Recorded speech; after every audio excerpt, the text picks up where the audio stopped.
Well, Expanded Craft fans, here we are out in the Ochlockonee River. We're actually just off of the main river in one of the little creeks that runs off. We are at St. Teresa Bluffs.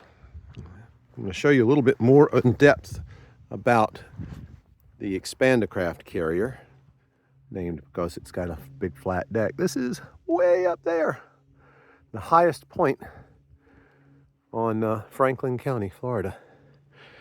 So did something new with the way I'm capping off and securing the deck. If you'll notice here, instead of just caps on each individual deck and straps down, I have this long 1.5 inch square tubing, which I have the cleats mounted to, and that actually goes through the first deck and across. And you see I have a nice stout motor mount for the trolling motor right there. And what that cross piece does there, the plastic that goes down, is it kind of hides all those sharp edges, protects you from scraping up there, but at the same time it keeps all the decking flat and held down. Now, we have yet to put the permanent seats in here. That's why we just got lawn chairs, collapsible chairs. So more stuff is going to be going on with the decking as far as maybe a bimini top and what have you. Now, I was in a rush and I had to do something with this motor mount because it doesn't want to live straight up and down. So I had this little kind of a prop up.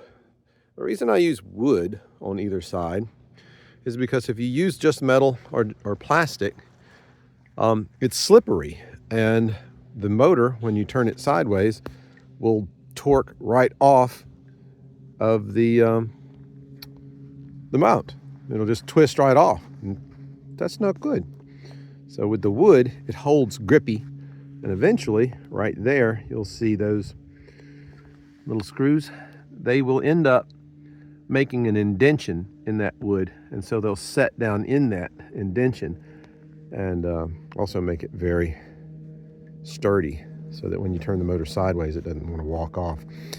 Also, if you'll notice here, I added those wing nuts there. They go through because also when the engine turns sideways to spin the boat around in a circle, it wants to take that whole deck panel and twist it. So those screws go through to hold that deck down. Well, anyhow, it's pretty clean. Also, if you'll notice on this particular one, the aluminum deck goes farther out than the plastic hull parts. And I did that because I have been having so much trouble at docks where the risers and the plastic part of the hull would bang against, barnacle encrusted posts and what have you, and that's no good. But the aluminum defends your plastic hulls. And that's the Expanded Craft 24-foot 9-inch, I call it Expanded Craft carrier. And get a good look at it. And there's a short video that I show it going through the water at 10 miles an hour. We got 10 miles an hour at about half throttle.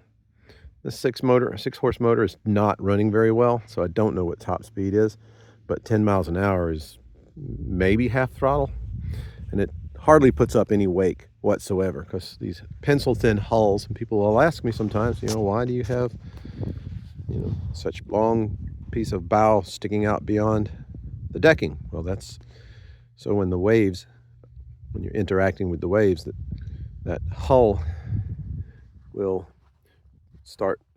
it'll penetrate the wave and then start lifting before the wave hits the deck. That's the design. And they're just so super efficient. That's why they don't put much of a wake up. Expandedcraft.com. Make sure you hit a thumbs up. Please tell me on the comments, what would you do on this decking? Would you add tenting? What kind of seats? Everybody has a different choice of motor, electric and or gas.